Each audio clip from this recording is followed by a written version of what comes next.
महाराज ने कबीर सागर की इस वाणी से, जिसमें स्पष्ट लिखा है कि आदि नाम निज मंत्र है और मंत्र सब झार।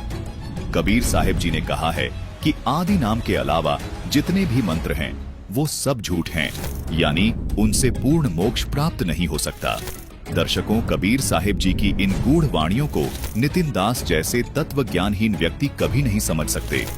इसलिए संत रामपाल जी महाराज के रूप में तत्वदर्शी संत ही नीर खीर का निबेरा कर सकता है। संत रामपाल जी महाराज जी ने स्पष्ट कर दिया कि कबीर साहिब जी ने किन मंत्रों को झूठ बताया है और किस आदि मंत्र को मुक्ति का आधार बताया है। दर्शकों, अब आप स्वयं निर्णय करें। इस अज्ञानी नितिन दास को झूठ बोलने में थोड़ी भी शर्म नहीं आती है।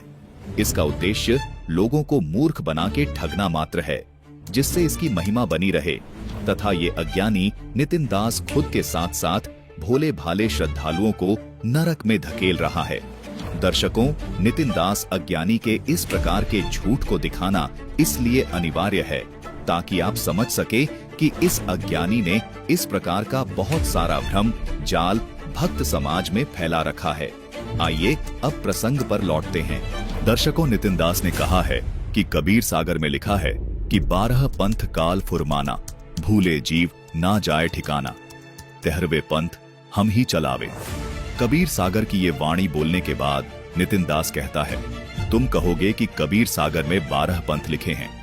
दर्शकों, इसका उत्तर संत रामपाल जी महाराज जी ने अपने सत्संग प्रवचनों में विस्तार से बताया है तथा इसी बात का प्रमाण बहुत से भविष्य वक्ताओं ने भी किया है। आइए आपको संत रामपाल जी महाराज जी के ज्ञान आधार से इस अज्ञानी नितिन दास की अज्ञानता की पोल खोलते हैं। दर्शकों, वैसे तो नितिन दास जी अपनी अज्ञानता का प्रमाण स्वयं ही दे रहे हैं। समझदार के लिए संकेत ही बहुत होता है। इस अज्ञानी ने कबीर सागर की वाणी तो सही बोली है, लेकिन अज्ञानता के कारण इन वाणियों का अर्थ उल्टा कर दिया। पहले तो इस अज्ञानी ने स्वयं ही कहा है कि कबीर साहिब जी ने कहा था कि मैं 12वें पंथ में आऊंगा, लेकिन बाद में कहता है कि मैं कहता हूँ कि कबीर साहिब जी 13वें पंथ में आएंगे।